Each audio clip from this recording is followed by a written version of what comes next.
No nii, ma arvan, et kell on 2, et hakkame oma tänase esitlusega pihta ka. Andke märku palun, kas on mind kuulda ikka, et ma iseenese jaoks ei räägi siin. On küll. Väga hea. Minu nimi Ander Pukk ja mina olen Eesti Päikesevägi juhataja.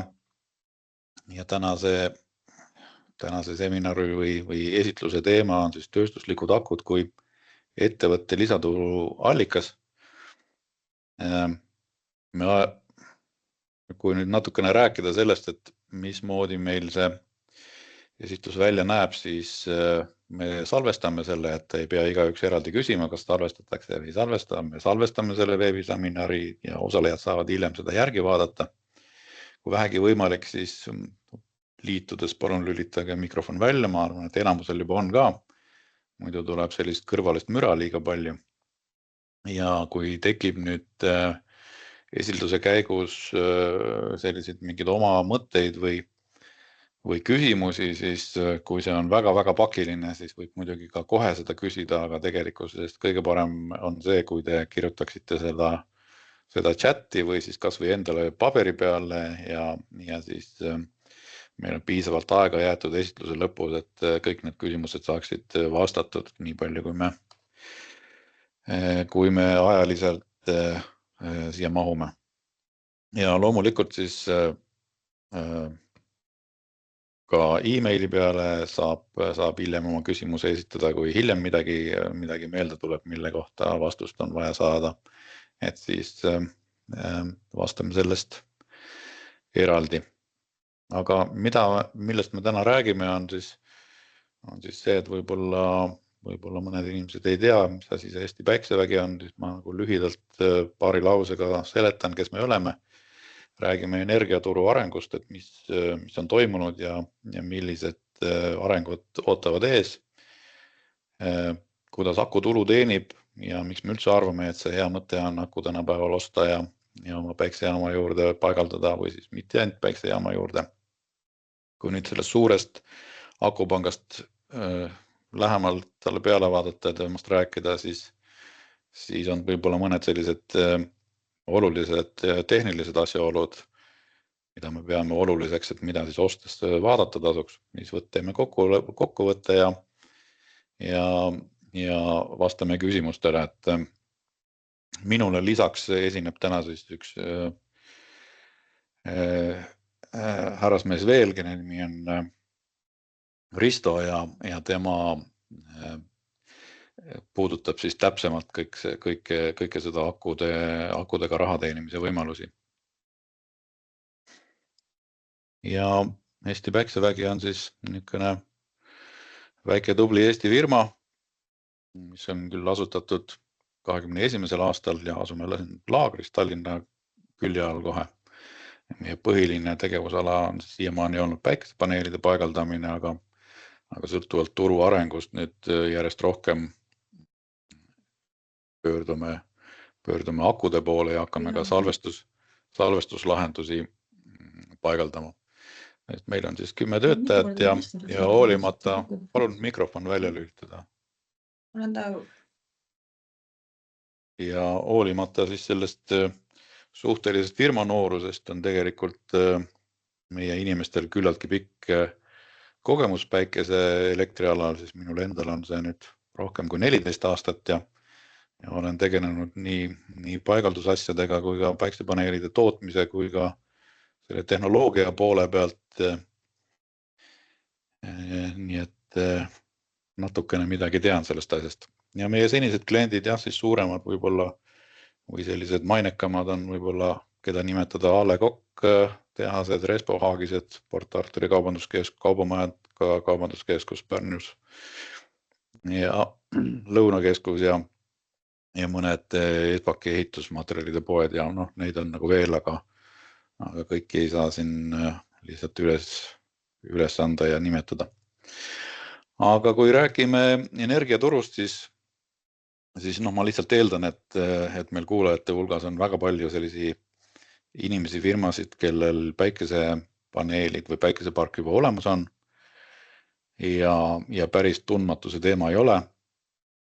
Aga mis siis selle energiaturu nagu järjest kasvav probleem on tegelikult see, et seoses selle taastuvenergeetika võidukäiguga on võrgus järjest rohkem selliseid juhitamatuid tootjaid, et päikesepark töötab siis, kui päikest on ja tuulik töötab siis, kui tuult on ja taolisi elektrijaamu, mis nagu ilmaoludest ei sõltu, neid nagu jääb järjest vähemaks. Ja elektriturg peab olema nagu selles mõttes tasakaalus, et sama palju kui tarbitakse, sama palju peab ka tootma, et muud moodi see kogu asi nagu ei tööta. Ja samal ajal meil on siin ka teada, et on ju Nord Pool ehk siis see elektribörs, kus erinevad siis tootjad oma hinnapakkumisi teevad ja mismoodi see hind kujuneb. Ja hetkel on nüüd nagu siis järjest tuntavam selline probleem, et päiksejaamu on palju ja siis, kui päikesepaneelid toodavad, kui päikesejaam töötab, siis on tüüpiliselt börsil hind nagu suhteliselt madal ja tuulega on nagu enam-vähem sama asi, et kui on väga tuuline, siis on hind odav ja kui ei ole tuult, siis kipub see hind nagu liiga üles minema. Ja kõik see siis nagu toob seda kaasa, et hoolimata möödunud väga headest aegadest, et siin mõned aastad on ju tõesti päikesejaamade omanikele eriti olnud suhteliselt head ajad, hind on kõrge olnud. Aga tulevik on nagu selles mõttes tume, et olemasolevad päikseelektrijaamad enam kasumit toota ei suuda. Ja häda on selles, et just tootmise ajal on hind nagu madal.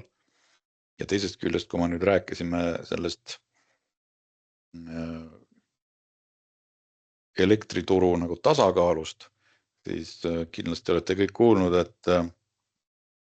et järgmise aasta alguses oleme me liitumas Euroopa sagedusalaga, mis siis tähendab seda, et loode Venemaa elektrisüsteem enam sagedust ei hoia meil Eestis, et me peame nagu hakkama seda ise tegema. Ja põhimõtteliselt hästi palju lihtsustades öeldes võib ütelda seda, et läksin natukene edasi. Võib siis ütelda seda, et Elering nagu peab garanteerima selle elektrituru tasakaalu Eestis ja selle tasakaalu garanteerimiseks ostab Elering balansseerimisteenuseid, et sagedus oleks stabiilne Eestis. Ja siin on nüüd nagu mõned sellised illustratsioonid, mis asjad meis ees ootavad, et TalTech on teinud hiljuti ühe sellise Eesti energiaturu uuringu ja hinnanud siis, et milline see olukord on, milline see tulevik on, siis võttes arvesse erinevaid stsenaariume. Ja kui praegu on nagu näha, et selline keskmine päiksepaisteliste tundide arv Eestis on 1700 kuni 1900 tundi aastas, siis tulevikus hakkab taolisi elektriturul nullhinnaga või alla nulli hinnaga tunde olema ligi 2000, ehk siis teisisõnu kõik päikesejaamad, mis siiamaani on raha teeninud, enam tulevikus seda teha ei suuda. Et hind on lihtsalt liiga madal. Ja see nagu põhimõtteliselt tähendab seda, et ilma akudeta ei olegi võimalik enam päikesejaamal nagu tasuvust mitte mingil juhul genereerida, ehk siis eesmärk nüüd nagu suures ulatuses veel taastuvenergiat võrku liita muutub tegelikult võimatuks, sest ükski investor seda tegema ei hakka, kui keegi ei maksa sulle selle eest, kui tasuvust ei ole. Ja siin nagu teine graafik, mis siis näitab, et kus me siin oleme.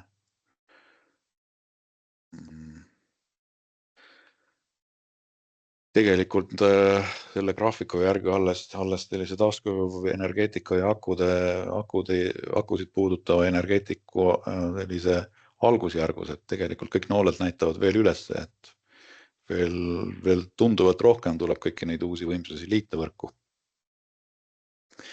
Ehk siis jällegi olukord eeldab tegelikult seda, et jaamu tuleb juurde, üledimensioneeritakse, tegelikult elektrivõrku uute tootjatega, aga see jällegi toob nendega kaasa selle, et negatiivsed hinnad on tulnud selleks, et jääda, et siin pääsu nagu ei ole. Naaberriikides on üldiselt suhteliselt sarnane olukord selles mõttes, et see taastuvenergeetika areneb tormiliselt nagu kõikides riikides ja ma lihtsalt tõin võib-olla mõningad sellised pealkirjad, mille ma kiiresti vähem kui 5 minutiga suutsin internetist leida, kus räägitakse sellest, et Rootsi ja Soome investeerivad suurtes kogustes akupankadesse ja järgmine pealkiri oli see, kuidas Rootsis on isegi juba praegu palju akusid, aga kus ainult üks firma tuli turule ja ehitas 14 sellist akuinstallatsiooni koguvõimsusega 211 megavatti. Et siin on nagu selline väikene graafik ka, vabandust, et see graafika on natukene võib-olla udune, aga jällegi näidatakse, et mis toimus aastal 2023, on see roheline tulp seal ja kõik liigub nagu tõusvas joones, et Rootsi on ilmselgelt selline kõige võimsam turg nagu hetkel ja ega Soome nagu väga palju alla ei jää, et toimetatakse nagu kõvasti. Ja kui võib-olla tundub, et Eestis keegi sellest midagi nagu ei räägi, siis ma ootisin ka mõned artiklid välja, mis Eestis on sellest räägitud, nii et nii akubuumist Soomes Postimehes 24. august on olnud selline artikkel, paindlikust sagedusturust on räägitud, septembris Delfis ja Eesti Päevalehes on räägitud, et akud on selleks tulnud, et jääda. Ja ka Eesti Energia on siis alustanud pakkumiste tegemist Mandri-Euroopa sagedusplatvormile, mis sisuliselt tähendab nagu seda, et juba toimetatakse nagu üle-euroopalisel sagedusturul. Aga nüüd ma annaks võib-olla sõna edasi Ristole, kes hakkab siis sellest rääkima, et mismoodi need akud üldse tulu saaksid tuua teile. Ja tere, mina olen Risto ja ma proovin siis selle kõige tähtsamat osa natukene selgust tuua sellele, et kuigi päris lõpuni seda teha on täna võimatu.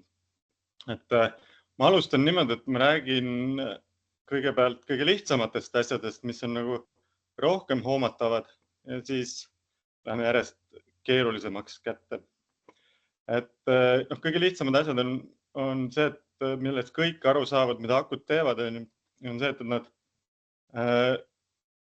maksimeerivad oma tarvet PV-l. Ehk siis nad viivad alati sul vähemalt ühe akutäie PV-toodangut viivad sul kõige magusamasse tundi, kui see on sinu soov. Ja siis samamoodi on ka lihtsalt aru saadav on see, et kui mis on tippude lõikamine, et kui sul on börsihinnaga pakett näiteks, siis tänu akule sa ei pea seal tiputunnis tarbima võrgust elektrit, vaid sul on võimalik siis akust varem salvestatud energiat tarbida. Aga nüüd need on kaks sellist kohta, millega aku raha teenib. Ja siis, mis on veel niisugune hästi loogiline ja lihtne asi, on arbitraaž. Nii, kas Sander paneb mulle järgmise slaidi? Nii, ja see, et kui muud asjad kõik on akude tootluses on sellised keerulised, siis arbitraaž on väga lihtne tegelikult. Et ostan odavalt ja müün kallilt. Nüüd, ja see tehakse meile veel lihtsamaks selles mõttes, et täna on see seaduseelnõu on juba päris kaugele jõudnud, kus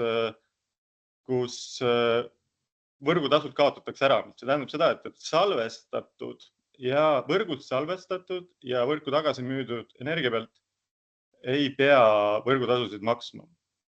Ja kui nüüd ma lasin AI-l teha ühe sihukese graafiku ja ühesõnaga võrdluseks, et palju siis näiteks 2024. aastal on olnud keskmine hindade vahe. Ehk siis kõige madalama hinna ja kõige kõrgema hinna vahe on keskmiselt olnud 154 eurot megavatt-tund. Ja nüüd, kui me võtame ühe sellise ühe tööstuslikest akudest ühe sihukese mooduli, mis on kõige väiksem moodul, on 100 kilovattine aku, mahutab ta 233 kilovatt-tundi. See on lihtne arvutus, et kui iga päev ta viiks ühe täie või teeb ühe ringi arbitraaži, siis juba sellega teenib aku pead 13 100 eurot. Ja aku kasutab oma kogu ajast, kogu võimalikust ajast on aku hõivatus ainult 17%. Ja huvitav on ka see, et kui aku maksab 75 000 eurot, siis selle 17% hõivatusega sa saad tootlust 17% aastas. Ja kõik ülejäänud 83% on aku võib ka niisama seista, sul on ikkagi väga arvestatav tootlus on juba käes. Aga tegelikkuses on see asi oluliselt keerulisem, sellepärast, et arbitraaž, kui aku teeb arbitraaži, siis tegelikult võib ta samaaegselt teha veel väga mitut asja. Aga sinna ma siis jõuan natukese aja pärast. Nii. See oli nüüd arbitraaž ja nüüd ma lähen nüüd korraks ainult, et tõmban juhtme kokku kõigil, et tegelikult on ka olemas virtuaalne arbitraaž. Ja virtuaalne arbitraaž on kauplemine päevasisesel turul. Päevasisene turg käib siis 15 minuti perioodide kaupa ja see on siis energiabörs, kus ostetakse ja müüakse, aga aku teeb seda nii, et füüsiliselt energia ei liigugi üldse. Sul aku põhimõtteliselt lihtsalt seisab ja ta on sul nagu selline kindlustusvahend. Et kui lõpuks sa selle 15 minutise perioodi lõpuks pead siis kas siis ostma või müüma energiat, siis sul on see olemas, siis sul on see võimalus olemas. Aga seal vahepeal võib ta olnud juba mitmeid kordi edasi-tagasi seda liigutanud nii, et aku ise lihtsalt seisab, aga ta teenib sulle raha. Teisisõnu, see on nagu next level asi.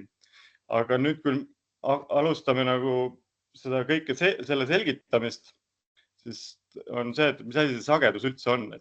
Sagedus on, meil on ta 50 hertsi, me proovime teda hoida siis selle sagedusel.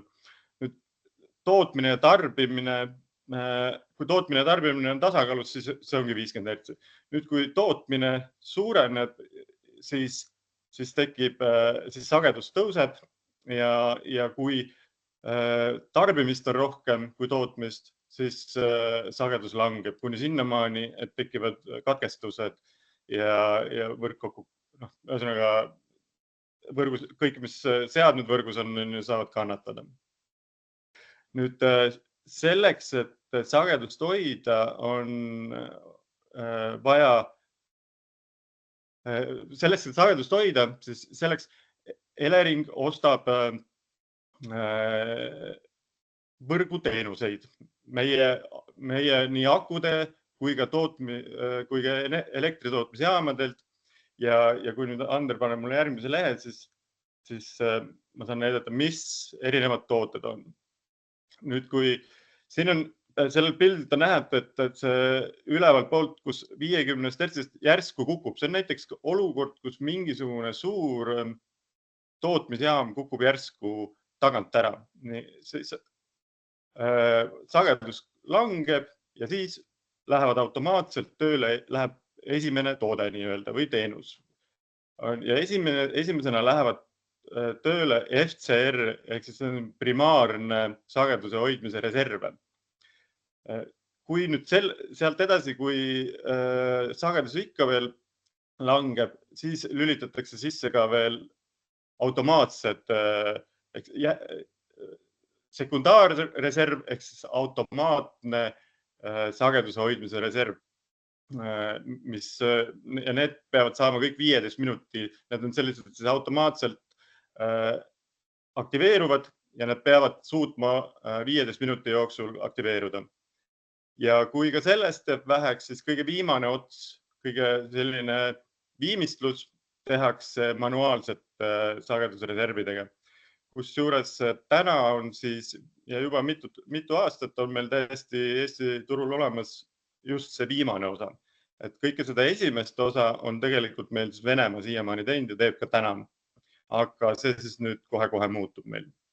Ja need 3 on siis ka põhilist sellist toodet, teenust, millega elektriturul kaubeldakse. Ja aku sealjuures suudab kõiki neid pakkuda. Kuna aku tal on võimalik momentaalselt tööle panna, nii kui sagedus kukub, kohe võib aku anda elektrit kui ka võtta elektrit. Ehk siis ta võib sagedust tõsta kui ka sagedust langetada. Olenevalt muidugi sellest, et mis on siis parasjagu su aku laetuse tase. Nüüd ja läheme siit edasi, siis kuidas see sagedusturg toimib üldse. Ma sisuliselt ikkagi lendan siit kogu sellest asjast üle, et tegelikkuses on see väga palju keerulisem ja detailsem, aga ma proovin anda sellised esimese ülevaate, et millestki aru saaks. Et need samased tooted on siis börsil kaubeldavad. Kõigepealt päev ette turul pannakse paika järgmise päeva kogused ehk võimsused. Nüüd ehk siis tehakse prognoos järgmiseks päevaks. Aga kui järgmine päev tuleb kätte, siis need prognoosid on alati ebatäpsed. Päike ei tulnud õigel ajal pilve tagant välja, küll ja tuul ei tulnud õigel ajal kohale või tuli liiga vara ja ehk siis päevasisesel turul toimuvad intraday marketil toimuvad prognoosivigade nii-öelda korrigeerimine ja seal tegelikult seal samases siis intradayl toimub ka siis nii-öelda virtuaalne arbitraaž. Ja kui see päevasisesel turul on ära kaubeldud, siis lõpus jääbki reaalajas tasakaalustamine ja nii-öelda siis toimub ka lõplik selline, siis alles toimub see energia, mida kaubeldi, selle aktiveerimine või nii-öelda vahetamine. Ja kõik need tooted siis pannakse tööle järjest. Ja nende toodete eest on siis seal kauplemisel tekivad hinnad. Ja sellepärast on ka meedias on praegu spekuleeritud küll, et palju siis hakkab olema sagedusturu hoidmisel või sageduse hoidmise hind, sest tegelikult mitte keegi ei tea seda. Sellepärast, et mitte keegi ei ole varem lahkunud Venemaa turult ja mitte keegi ei oska ennustada, mida see täpsemalt siis, kui palju hakkab neid palju turul osalejaid on alguses ja kui hästi see tööle hakkab. Aga siis mida Elering on nagu siis välja arvutanud, et selline püsivaks kuluks tõenäoliselt jääb siis ligi 10 senti megavatt või tähendab 10 senti kilovatt-tunnilt. See tähendab seda, et Elering tahtis panna peale, et tarbijatel peavad hakkama maksma 1 megavati eest 5 eurot ja sama peavad maksma ka 1 megavati eest tootjad 5 eurot. Nüüd see on kõik muutunud ja lükati edasi, kuna kumbki osapool sellest huvitatud ei olnud. Aga see oli just see, et mida nad siis arvasid, palju see maksma läheb. Et kui arvestada see nii-öelda 10 eurot megavati pealt, arvestada kokku, et mis on Eesti aasta tarbimine üldse kokku, siis me räägime kusagil 90 miljonist, mis arvestatakse, mis läheb siis sagedusturu teenuste peale vähemalt esialgse prognoosi kohaselt laiali jaotamisele. Aga nüüd sagedus ja sagedusturg on selline, aga selleks, et seal sagedusturul siis osaleda oma akuga, et selleks on vaja, aku ise seda teha ei saa, kui ta just ei ole üle mega suurune. Kui sul on ikkagi, sellepärast, et Elering võtab vastu pakkumisi alates 1 megast ja sul peab olema ikkagi see aku siis väga, mitte ainult 1 mega, vaid oluliselt suurem, et sa saaksid aktiivselt ja optimaalselt energiaturul osaleda. Aga nüüd väiksemad akud, 100 kilovatti kuni sinnamaani, et ka 10 kilovatti, selleks, et nemad saaksid osaleda, siis selleks tuleb liituda virtuaalse elektrijaamaga, mis siis oma olemuselt on põhimõtteliselt nagu agregaator ja tema annab siis ligipääsu elektriturule. Ta koondab kõik hajali olevad tootmisvahendid ja samuti ka siis juhitavad tarbijad.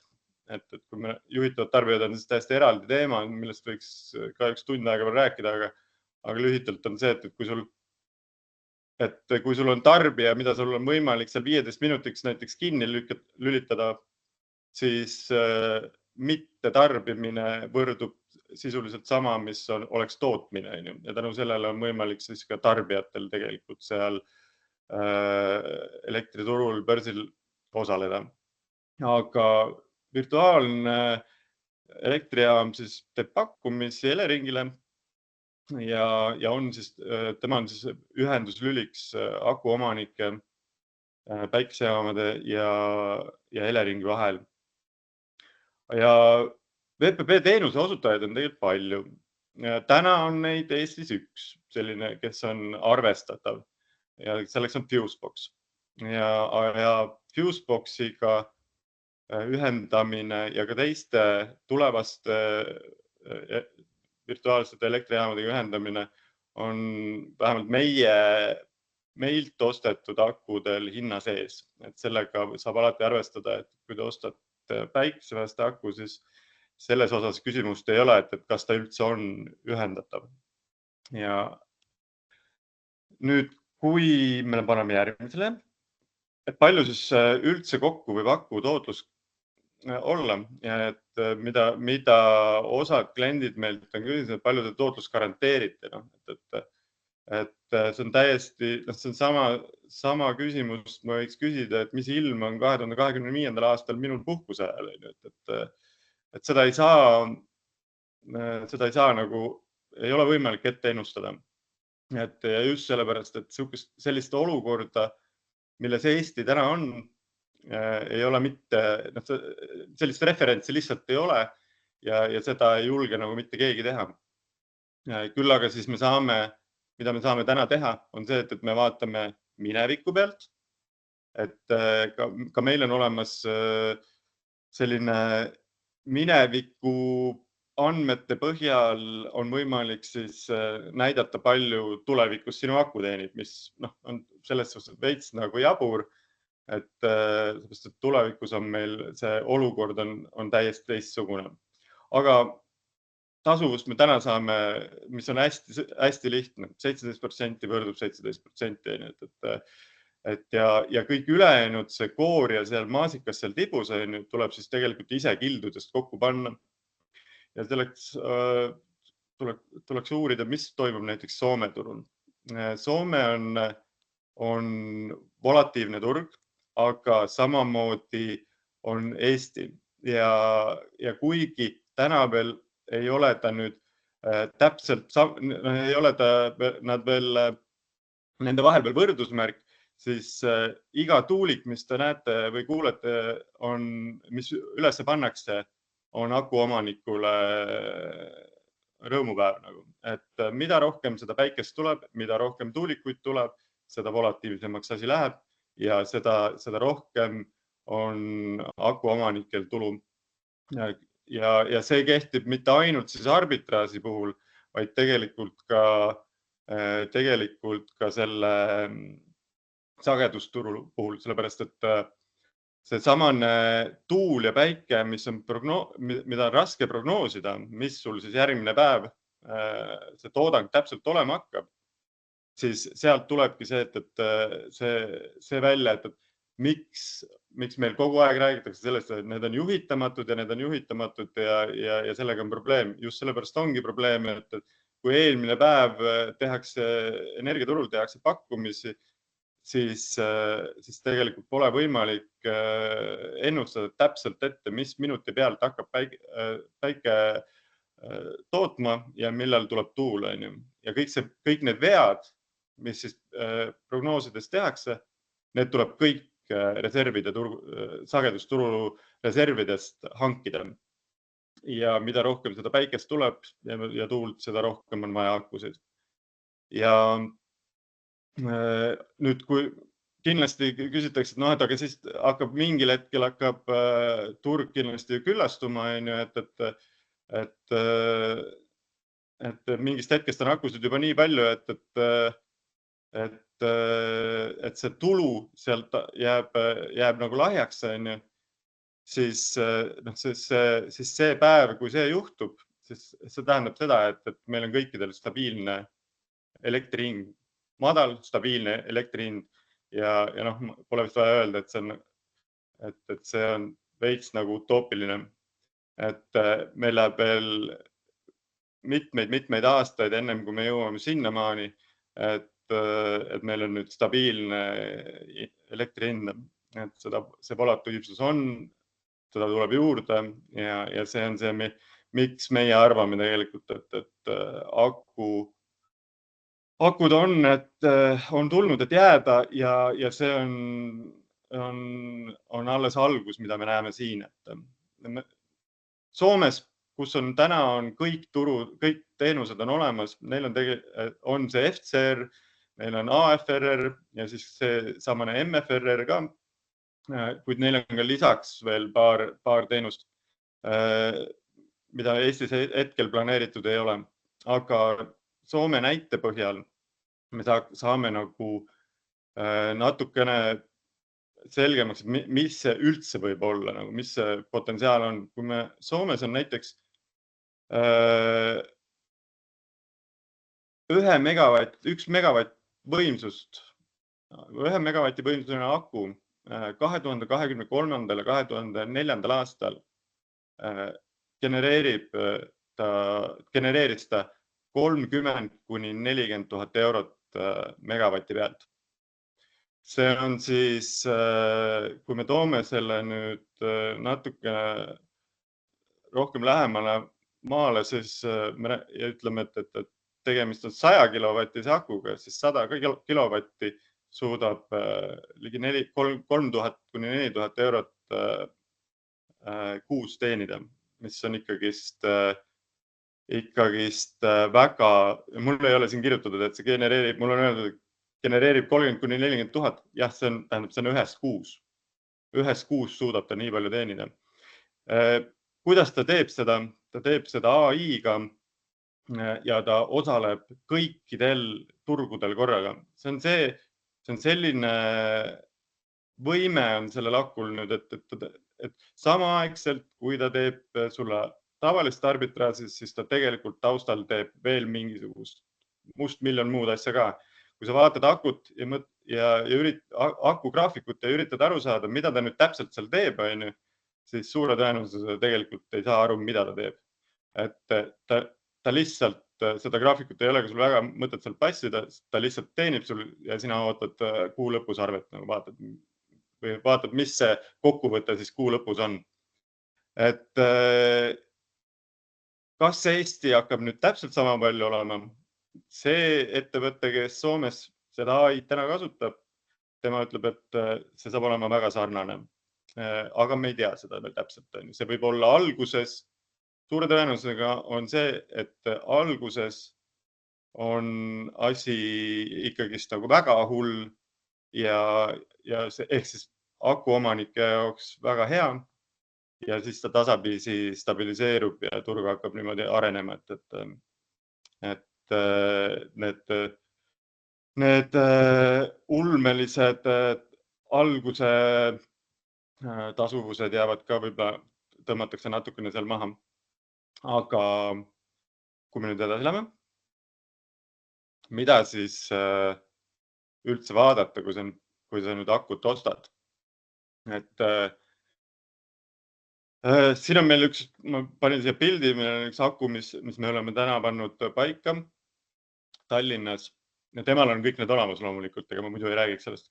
Et üks kindel asi, et üldse oleks võimalik nüüd hakata neid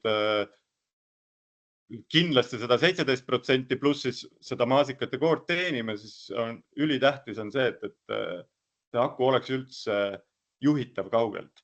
Ja mis on tihtilugu on probleemideks, on see, et ta moodbussi kaudu ühendatakse ta, aga tihtilugu on need akud ju Hiinast pärit, enamasti nad tulevadki Hiinast, ja igal hiinlasel on oma nägemus, milline see moodbussi register peab olema ja need ei vasta tihtilugu need ei vasta tegelikkusele ja kokkuvõttes virtuaalse elektrijaama pakkuja küsib su käest väga palju raha selle eest, et seda integreerida ja lõpuks tõstab ikkagist käed ülesse.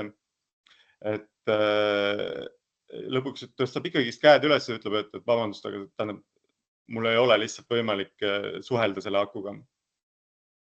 Siis garantiitingimused. Et kas garantiitingimused lubavad seda akut väga aktiivselt kasutada? Et ütleme, et kui me räägime nüüd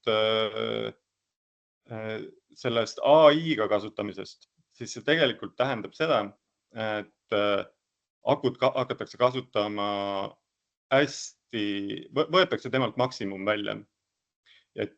Ja mina arvan, et see on ka nagu õige, et paljud kliendid on meil sellised olnud, kes mõtlevad, et vot nüüd mul on aku, näed, mul on nüüd tootelehel on peale kirjutatud, et tal on 10 000 tsüklit, ja ma nüüd kavatsen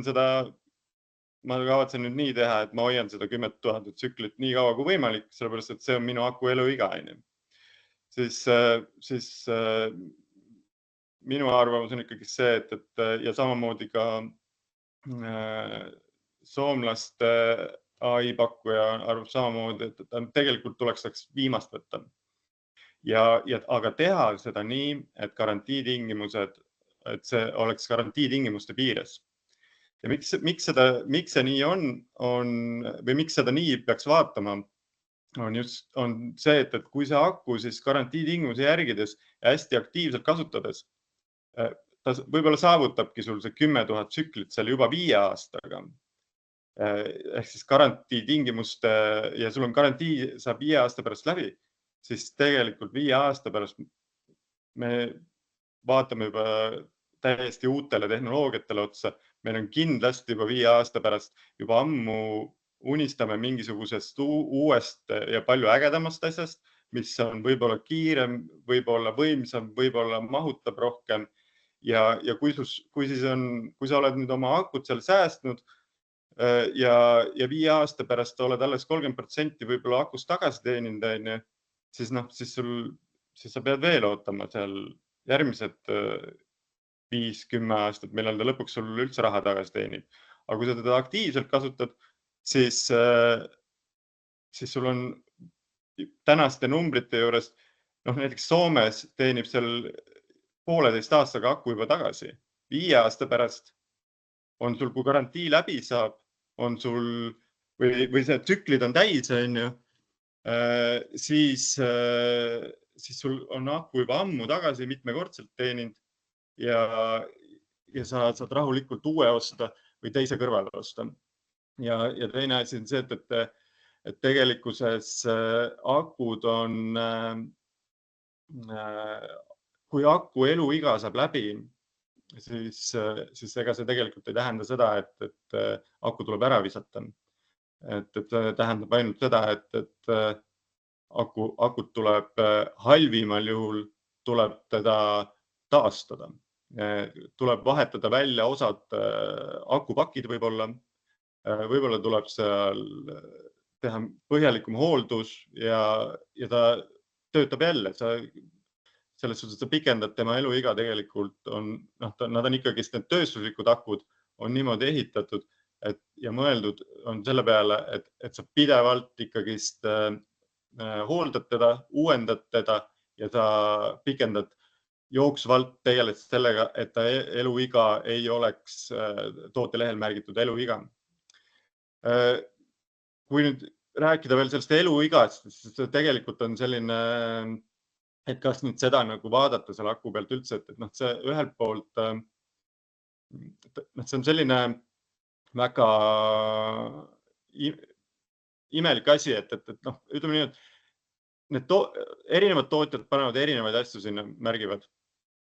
Ja ühel on ta 6000, ühel on 10 000, aga kui asja nagu lähemalt hakata vaatama, siis selgub, et tegelikult need elemendid, mis seal sees on kõigitele ühesugused.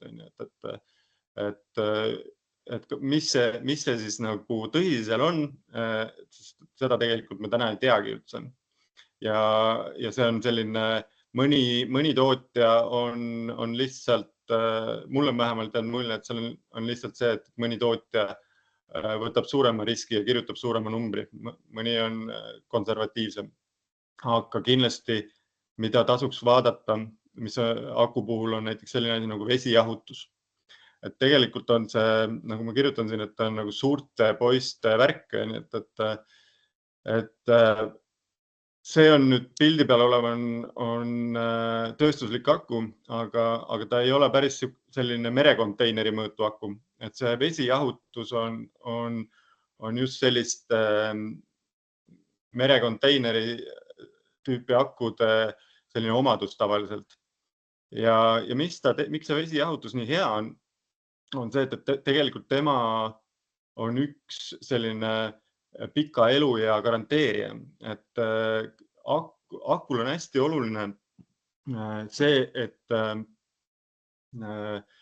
kõiki elemente, kõiki akupakke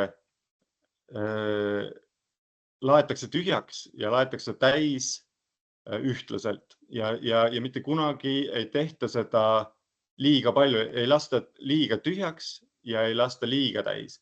See tähendab seda, et kui sa nüüd nagu üle laeta või laseta täiesti sisuliselt allapoole nulli, siis see kõik rikub akut ja vähendab tema eluiga. Nüüd vesijahutus ja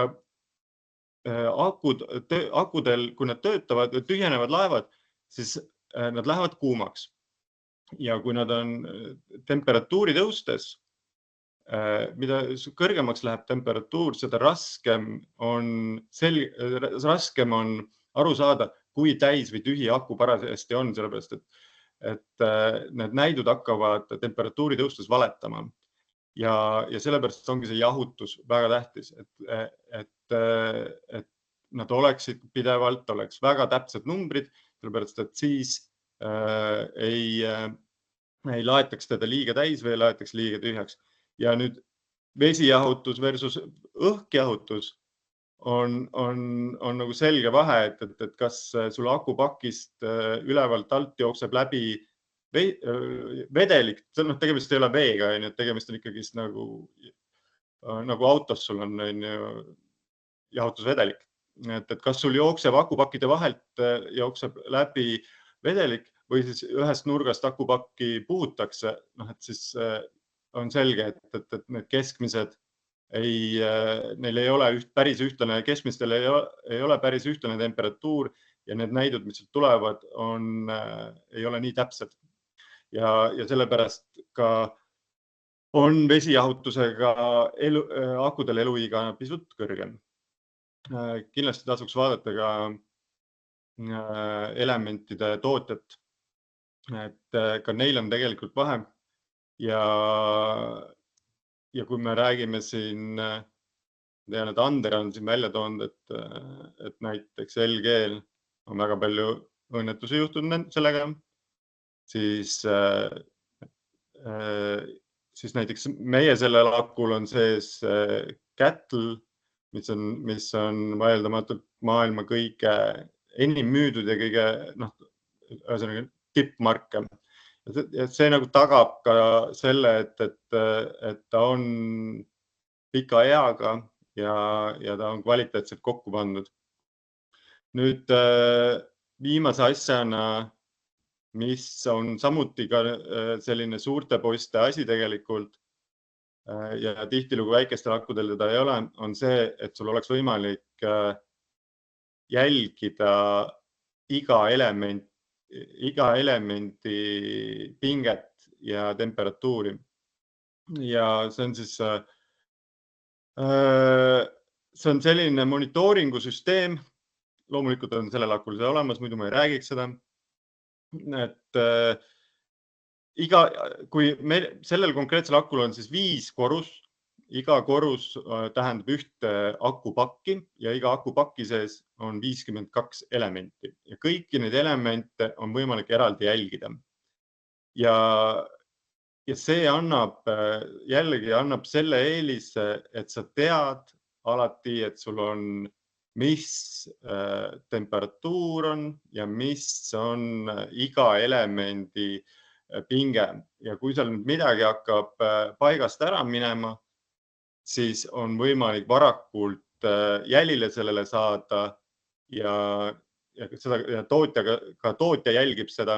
Garantiiperioodi jooksul on võimalik ennem tõsiseid kahjustusi seal mõni akupakk välja vahetada, aga pärast garantiiperioodi on siis meie asi seda vaadata, et meie endi asi vaadata seda, et kõik elemendid töötaksid ühtlaselt ja see annab ühesõnaga garanteerib pika elu ja jälle. Ja läheme edasi.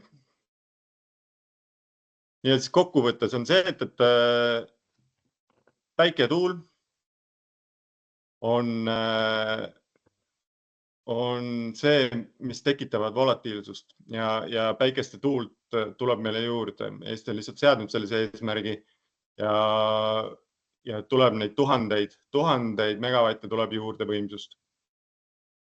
Ja volatiilsus on vesiaku veskile, mis siis koos selle päikse ja tuulega tekib volatiilsus ja koos sellega lihtsalt peavad tulema akud turule. Ja kogu see akuturg on meil siis täna, oleme selles täiesti alguses, et teeme esimesi samme sinna suunas. Aku ühendatakse virtuaalse elektrijaamaga ehk siis VPP-ga ja VPP viib siis aku turule teenima. Tihtilugu VPP teeb ka siis optimeerib ka aku kasutust muul moel, et maksimeerib seal oma tarvet PV-l, teeb arbitraaži ja siis lisaks siis sagedusturul osalemine ja virtuaalne arbitraaž.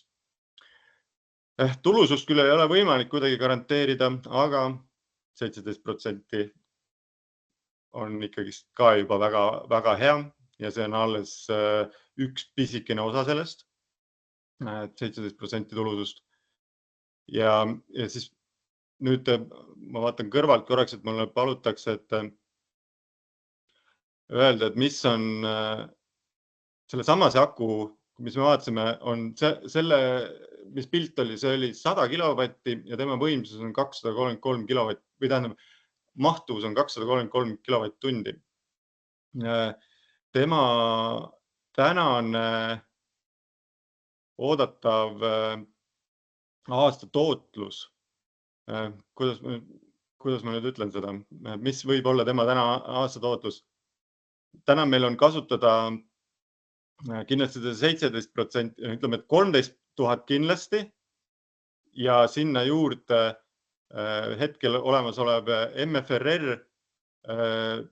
mis annab nüüd olenevalt sellest, mis on sagedusturu hinnad, aga ma arvan, et niimoodi puusalt öeldes kindlasti 10 000, kui mitte rohkem.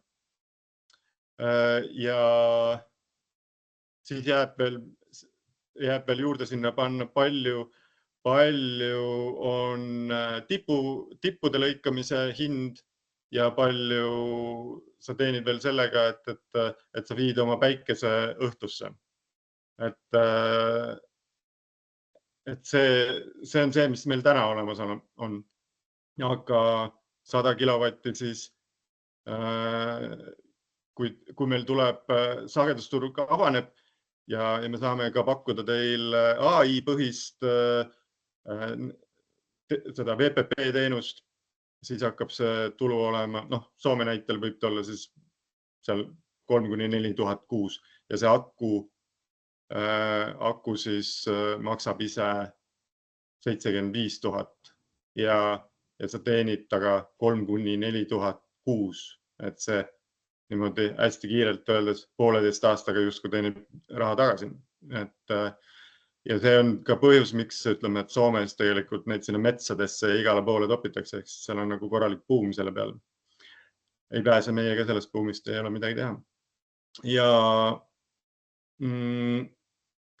Aga jah, ja kokkuvõttes siis nii palju veel, et ja loomulikult on siis PES-i valides kõige tähtsam number meil ikkagist see number. Nii, see on ja minu poolt praegu kõik ja nüüd on küsimuste voor. Kas on kellegi küsimusi? Aitäh, Risto, väga hea. Kuulame, kas tahab keegi midagi küsida.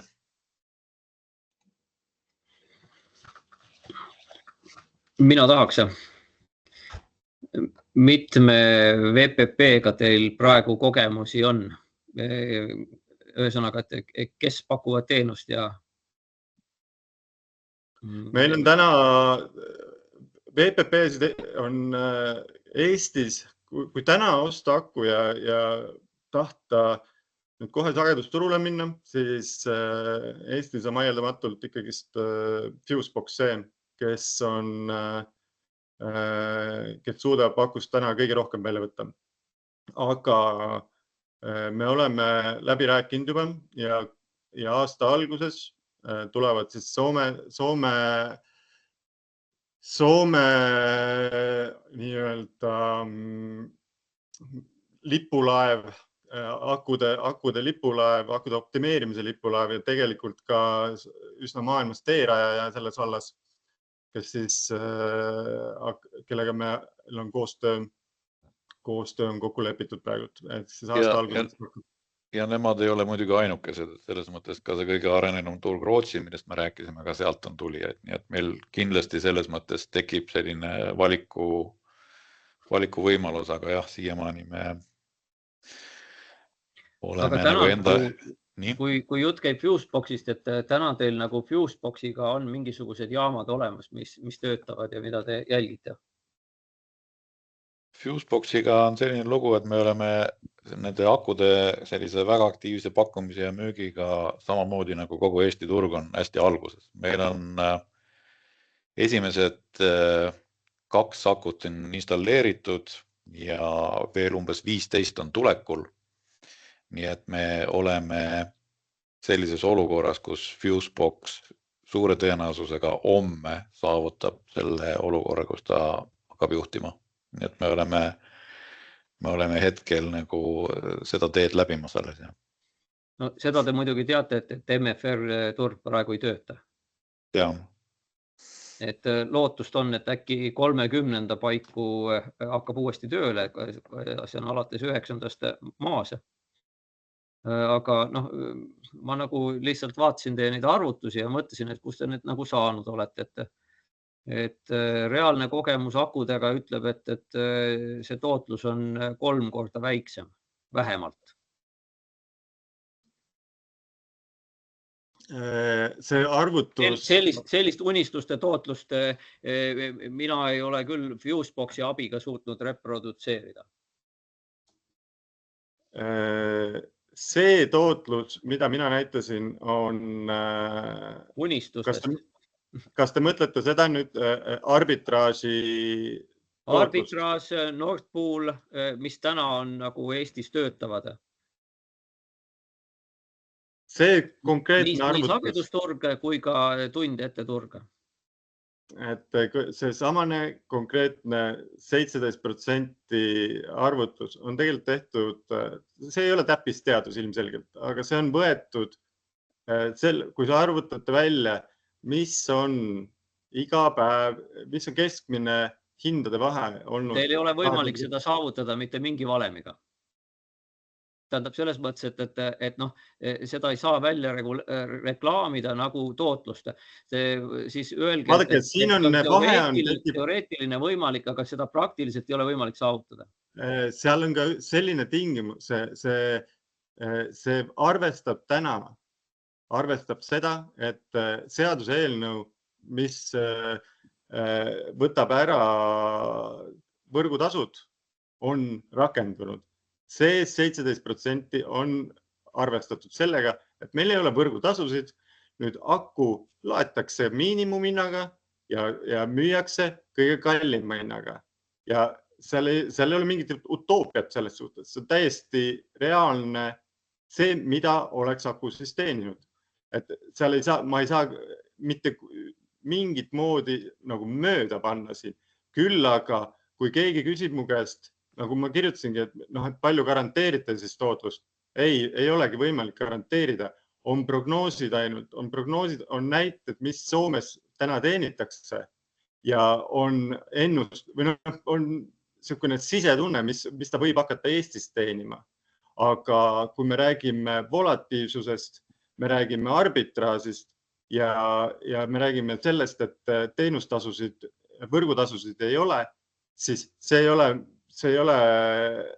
ma ei saa siin mitte midagi nagu kuidagi mööda panna. See lihtsalt on nii.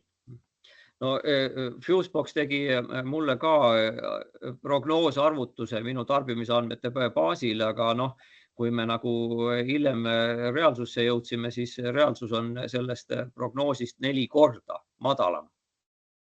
Ja ma prognoosin, et teie seda 17% isegi poole ulatuses võib-olla on maksimum, mis te saavutate. Ja, aga selles ei olegi, Miks ei ole võimalik, on lihtsalt see, et elu näitab seda, et alati siis, kui sul on vaja seda energiat, ei pruugi sul seda akus olla. Ja siis, kui sa peaksid seda võrku andma, eks ole, ja siis, kui sa tahaksid laadida, võib sul aku täis olla. Et tegelikult nende tundide ärakasutamine esiteks ei õnnestu nii hästi, kui see võib olla teoreetilises mudelis. Praktikas võib veel igasuguseid muid tõrkeid tekkida ja Fuseboxi juhtimine täna on ikkagi niivõrd algeline, et mina küll ei usu, et neil siin vähem kui aasta jooksul tekiks mingi niisugune kvalitatiivne hüpe, et sinna lähedalegi tootlust oleks võimalik saada. Sellepärast me räägimegi tegelikkuses sellest, et aasta algusest tuleb, et aasta algusest on uus teenusepakkuja. Ma olen selles osas täiesti nõus suga, et Fusebox ei ole see, mida ka meie nagu, millena alguses tundus olevat ja millena nagu teda reklaamiti.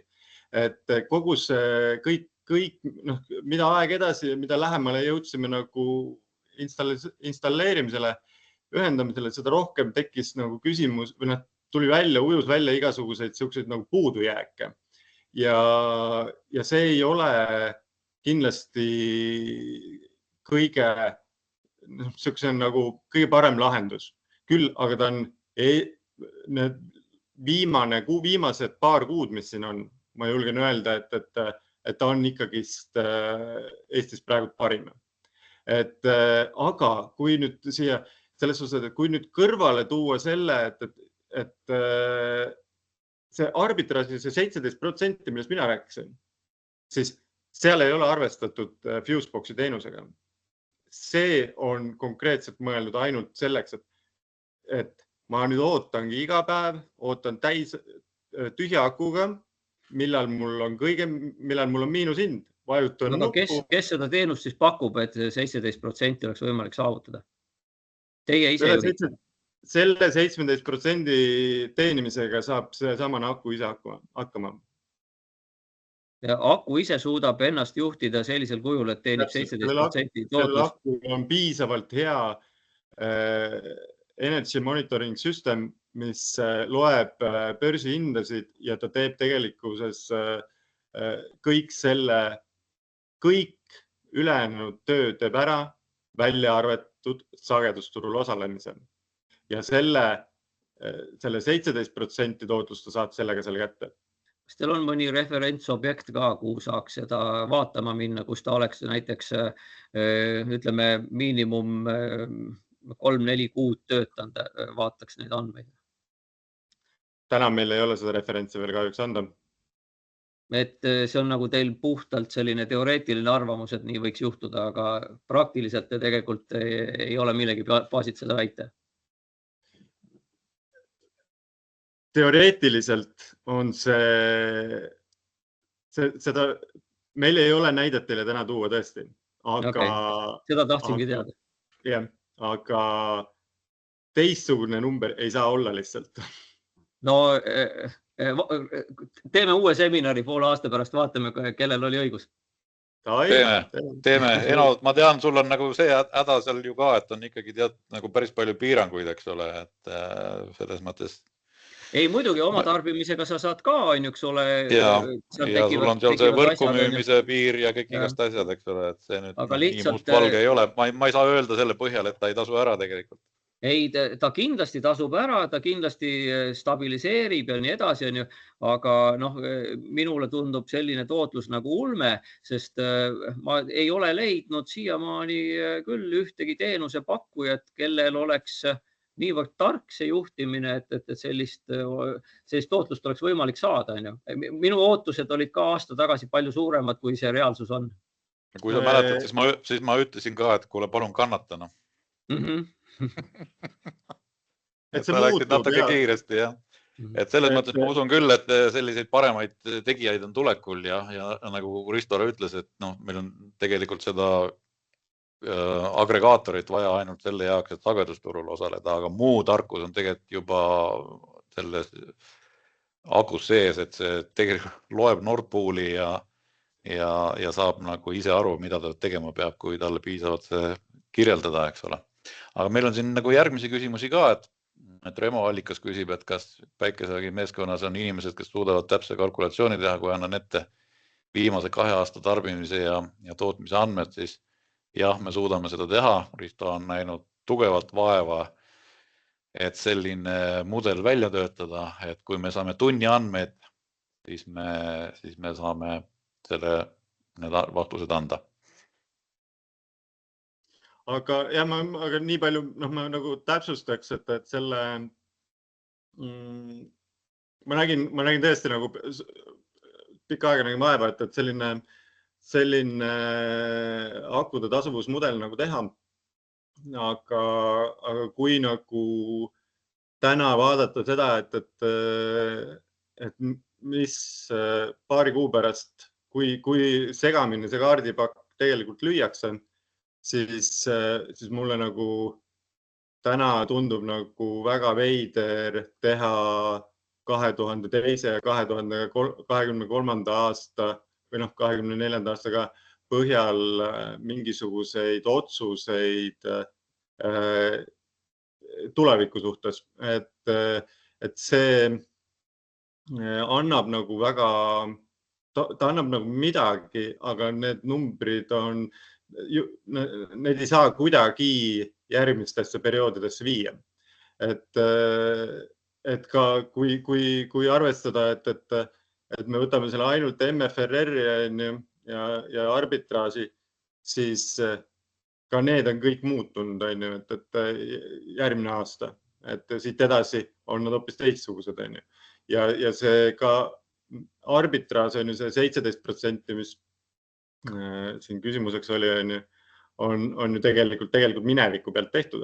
Et me ei tea, kui palju, mis tulevik saab olema. Aga nii palju, kui mina olen asju lugenud ja endale selgeks teinud, siis ma saan aru, siis ma saan võin nagu käsi südamele öelda, et volatiivsus ei kao mitte kusagilt kuhugi ja asi läheb ainult hullemaks. Risto Pigem täpsustada seda küsimust korra, et see küsimuse mõte pigem on seotud sellega, et kuna ma ise täna toodan, siis võrku ma oma toodangust müün umbes 5%, ülejäänud ma tarbin kõik ise ära.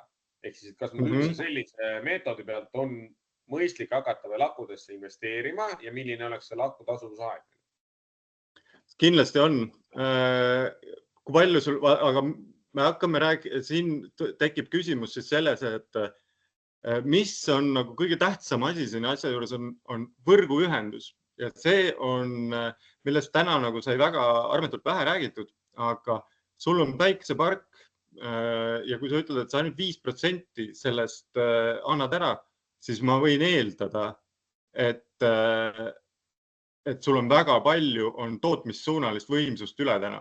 Ja see on tegelikult luksus, mida niisama ei ole nagu mõistlik nagu jõude lasta passida.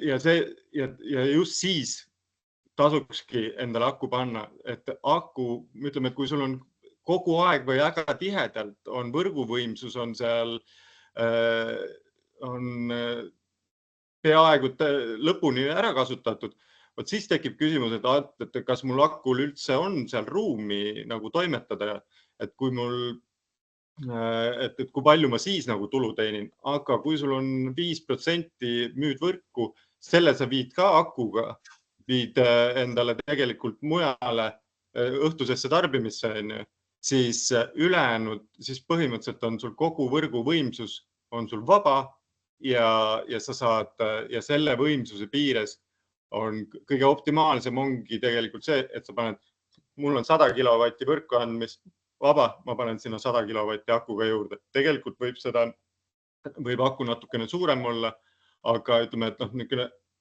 hästi pealiskaudselt öeldes võrgu võimsus võrku ja aku võimsus. Et siis on see, et aku suudab täies mahus teenida arbitraasiga, täies mahus teenida sagedusturul, kui seda on vaja ja teha kõike seda head, mida ta suudab teha. Ja, ma saan aru, see on loogiline ja selge, lihtsalt ennem kui ei ole üheski tabelis ühtegi numbrit, mille pealt päriselt arvutada, on nagu raske vastu võtta otsust, et me alustame selliseid investeeringuid.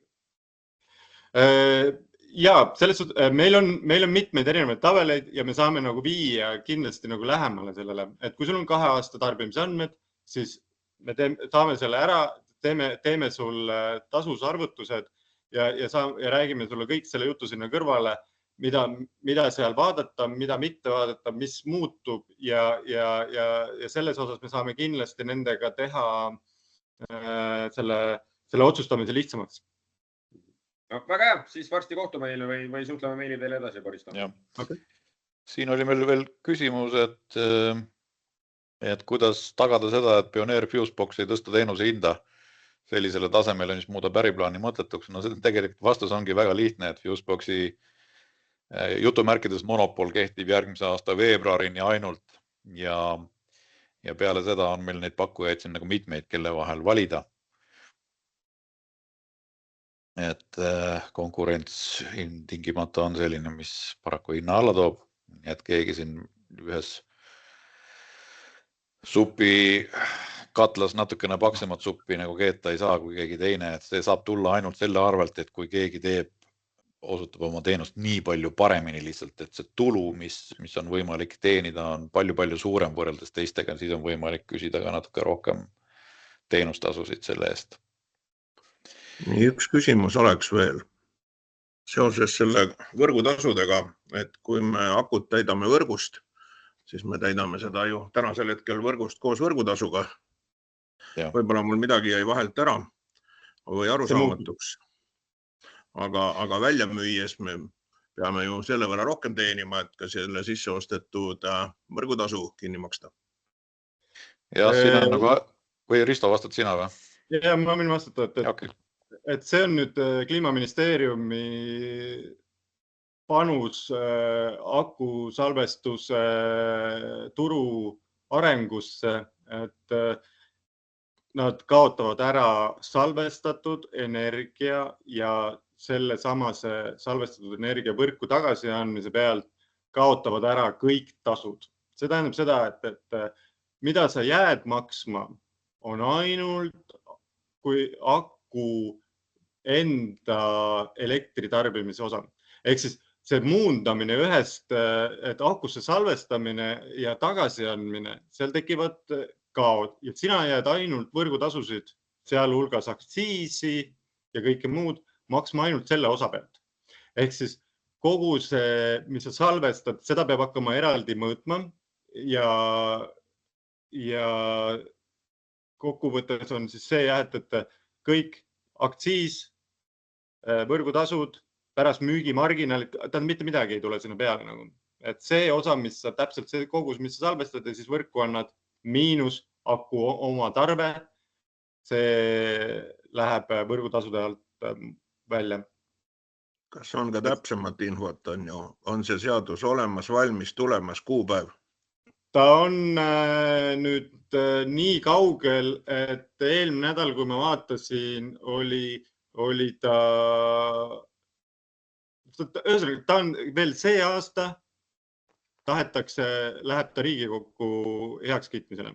Et ta on juba kõik ministeeriumid läbi käinud, teda on nämmutatud ühte ja teistpidi ja on tehtud väga palju parandusi sinna eelnõusse ja nüüd veel selle aasta numbrises, kui ma eksi, kas oligi november äkki, loodetakse, et see läheb Riigikokku heakskiitmisele. Aga see on kindlasti, see on kindel asi, mis nagu tuleb. Siin on meil ühelt inimesed veel 2 küsimust, et esimene on see, et mis akust me räägime, et ilma jooksva püsikuluta suudab Nord Pool hinda lugeda ja ennast ise täis tühjaks laadida. See sama aku, mida me pakume, see ongi selline, et ta loeb ise Nord Pooli infot ja suudab nagu otsuseid teha selle põhjal. Ja kuidas hakatakse mõõtma, kas võrgust võetud kilovatt-tunnid ka tagastatakse või tagastab selle hoopis muu energiatootmisüksus. Et kuidas seda teha? Risto minu meelest ka juba vastas, et tõenäoliselt ehitatakse ikkagi nagu nüüd mingisugune mõõtmislahendus sinna, et on nii või? Jaa, et see peab olema eraldi mõõdetav ja tekib sarnane mõõtmisüsteem, nagu ongi PPA lepingutel, et otseliinidega. Ehk siis sul tekib, selleks, et seda seal maha arvestada, on sul vaja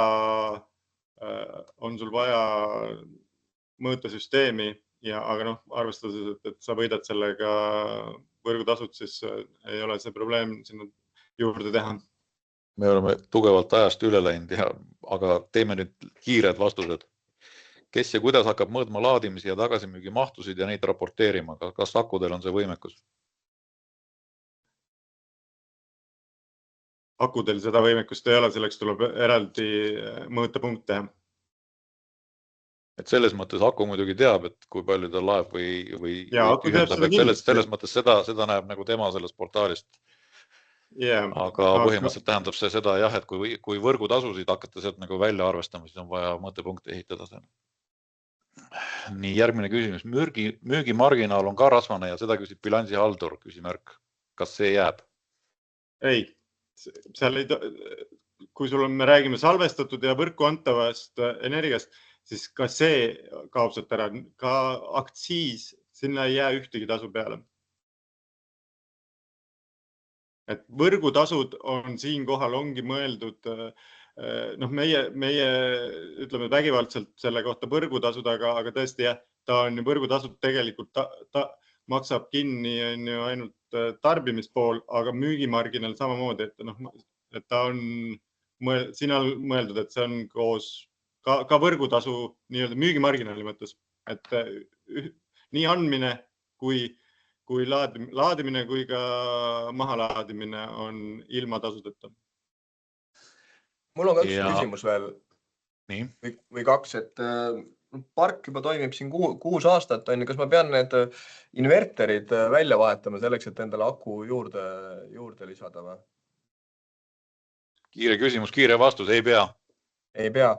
Ja sellised küsimused ka veel juurde, et praegu saab hästi kõvasti tegeleda igasuguste roheasjadega ja ESG-ga ja igasuguste muude asjadega, et kuidas nüüd nende akujäätmete ja sellega on, et kas sealt tulevad mingisugused, on selle peale mõeldud üldse?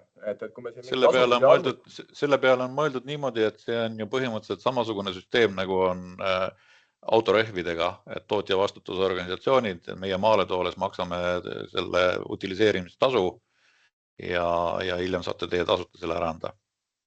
Ja kas on mingid ekspluatatsiooniikulusid ka, mida peab sinna juurde arvutama või sest pargi puhul ilmselgelt seal tekib igasuguseid asju, millega võib-olla alguses ei osanud üldse nagu arvestada? Pikaajalist kogemust ju ei ole. Ma olen tegelikult nagu seda meelt, et päris hooldusvabu asju ei ole nagu maailmas olemas, eks ole, aga isegi päikesepaneelide osas ju räägitakse hooldusvaba, ma ütleks, et ta on nagu jutumärkides hooldusvaba, et ta on, kui on hästi ehitatud, siis on sul väga vähe neid kulusid ja kui ei ole hästi ehitatud, siis on nagu rohkem kulusid ja kui maapark on, siis niitmine jääb alati, eks ole. No, jah, selge. Sellised asjad. Väga raske praegu öelda. Kui ma näen tegelikult, kui hästi see asi tehtud on, siis ma tegelikult ei eelda, et mingisuguseid väga suuri probleeme peaks tekkima. Küll aga peab kindlasti arvestama sellise perioodilise puhastamise ja võib-olla mõningate filtrite vahetamisega. Aga need filtrid ei ole ju kallid, nii et. No, seal oli juttu ka ju jahutusest ja seal sees mingist vedelikust ja elektri vedamistest ja igast asju oli seal, et need lõpuks on mingi kulu tegelikult. No jah, eks tõenäoliselt 5 aasta tagant on kasulik glükooli vahetada, selles mõttes on õige. Aitäh! Siis oli üks küsimus veel, et kui nüüd midagi sarnast tuleb, siis sagedusturul osalevat akut tegelikult muuks kasutada ei saa. See on Fusebox, kes ütleb, et vaatate, et kui nüüd ma osalen FCR-ile, ma olen lubanud Eleringile, et ma pakun seda teenust, et siis ma ei saagi midagi muud teha. Ja Soomes nad teevad seda, teenivad FCR-iga, teenivad seal vist 1 megavatiga vist teenisid seal 200 000 eurot aastas ja siis tuleb teine AI-põhine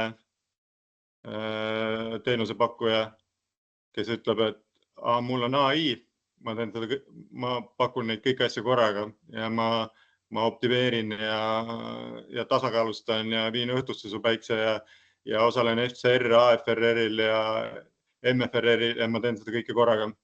Et see on, kui sa mõtled nüüd seda, et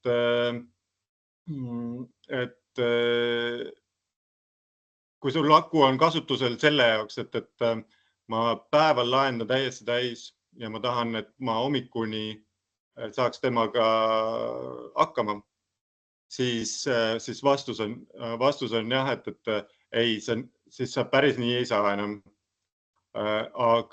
Aga otsene vastus su küsimusele on ikkagist, et saab kõike teha korraga ka ja lihtsalt AI siis optimeerib ära selle kasutuse.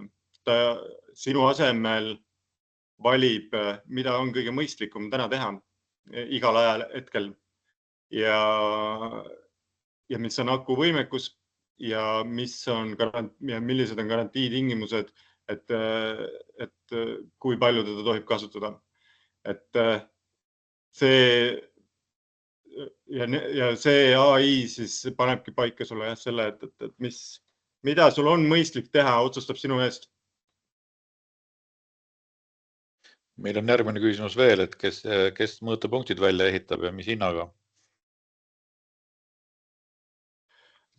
Ma ei oska täna veel öelda seda, mis see hind on, et ma ei oska kusjuures ka veel täna seda öelda, et milline mõõtepunkt peab olema. Jah, täpselt, et see seadus on alles koostamisel, et ei tea. Ta on nii värske, et kui saaks nüüd kui ta nüüd vastu võetakse, siis tulevad ka need täpsemad juhised, et kes seda mõõtepunkti tohib üldse, kes seda mõõtepunkti üldse tohib välja rajada. Ja ma ei usu, et see nüüd hakkabki olema, et ainult Elering ja Elektrilevi võivad seda teha. Sellist koormust nad ei jõua nagu enda peale võtta. Et kindlasti on see lihtsam, aga mis tingimustele ta täpselt peab vastama, siis kohe, kui see info olemas on, siis saab ka öelda, et mis see hind on. Täna ei oska tõesti öelda. Tõmmates paralleele nagu selle otseliini aegadega, siis see tegelikult see kilp maksis koos selle kaugloetava arvestiga mingi paar tuhat eurot. Ma õieti mäletan. Nii. Kas selles AI juhtimises võib nagu juhtuda siis niimoodi, et näiteks öösel on elektri hind olematu, ma ei võta akust, vaid võtan võrgust ja siis päeval näiteks annan võrku päikesejaama energiat, et seal need plussid miinud tasandavad ära, keegi ei ütle, kas see tuli akust või ei tulnud akust, et ma saan tegelikult siis tarbida ilma võrgutasuta ja lihtsalt päikeseenergia ilma marginaalita annan peale. Kui selline mõõtmine on ühes punktis, on ju. Või on selle, aga see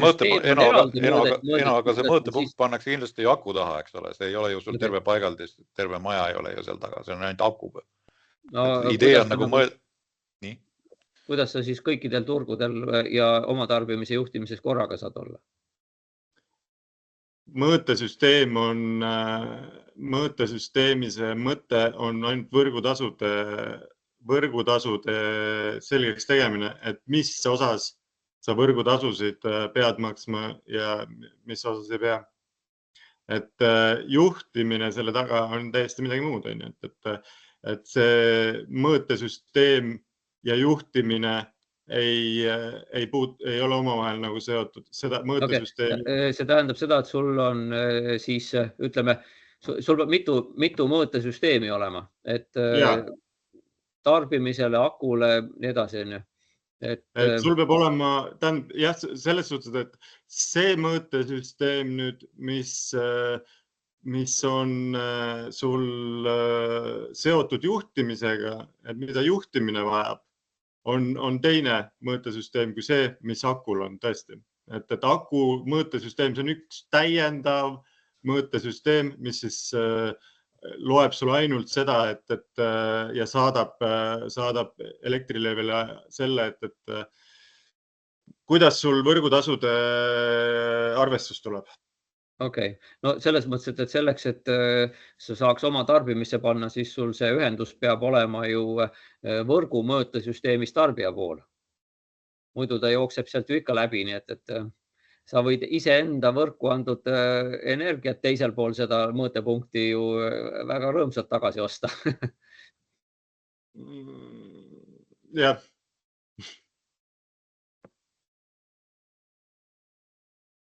Raimond küsib, et kuidas Soomes 1 megavati tootlus nii suur saab olla 30–40 000 eurot kuus. Seal pole ju sellist volatiivsust nagu meil.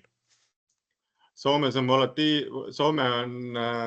volatiilsuselt maailma esirinnas, sellepärast, et neil on väga palju tegelikult. See võib-olla ei paista nagu uudistes nii hästi välja, aga tegelikkuses on Soome ikkagi esirinnas ja neil on just selle samas päikese või selle tuule pärast, neil on tohutult, nad on mõnevõrra ees Euroopast ja ka Eestist oma tuuleparkidega ja see tekitab neil väga-väga suuri kõikumisi. Et tegelikkuses on Soomel ikkagi väga suured kõikumised ja neil on see akuturg alles seal algusjärgus, et kuigi juba ma arvan, et üks pead aasta jagu töötanud, et korralikult, et Eesti jõuab Soome tasemele et meil läheb ka veel see asi hullemaks. Et vot. Raimond vaatab siin, täna oli aasta. Väga robotääl on vähemalt minul, ma ei saa nagu küll midagi aru. Ei suutnud.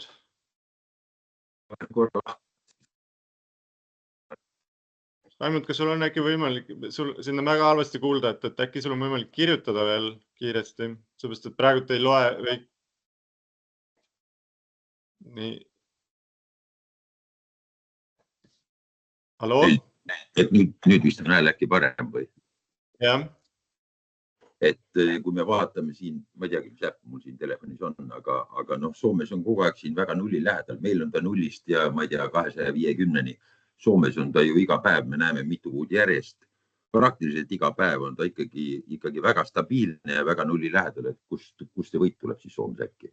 Kuidas 500 000 aastas 1 megavatise aku pargi peal? Ma arvan, et see põhiline asi on see, et vaatad seda börsihinda, aga me räägime ju stabiilsust turuhindadest ja seal on nagu sellised graafikud. Ja, aga FRC hinnad, et seal oli Soomes, mis ta oli 200 000, kus oli? Ja. FRC-ga teenib Soomes 200 000 euri aastas oli kellegi väide lause enne. Jaa, kus juures see Fuseboxil endal on, tähendab, Fusebox teenib seal 200 000 1 megavati võimsusega akuga ja soomlased samaaegselt teenivad, Soome enda AI teenib topelt nii palju. Ehk siis, ja seda teeb, miks see nii on, ongi just see, et AI põhine suudab teha mitmel erineval turul korraga toimetada ja selle asja nimi on inglise keeles value stacking ja see on, ja soomlased on vaeldamatult sellised turu teerajajad, et kes on sellise asjaga suutnud hakkama saada, eks väga sügavuti. Nad ennustavad ette AI-ga elektrihindasid ja ennustavad ette signaale, ja vastavalt sellele saavad nii-öelda Eleringi või Soome Fingriidi signaale ennustavad ette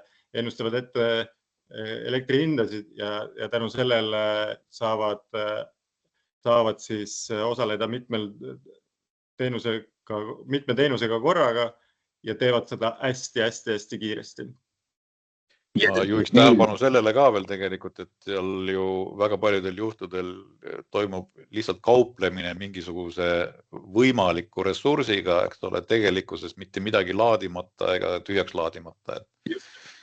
See on puhas selline pakkumiste tegemine sinna turule.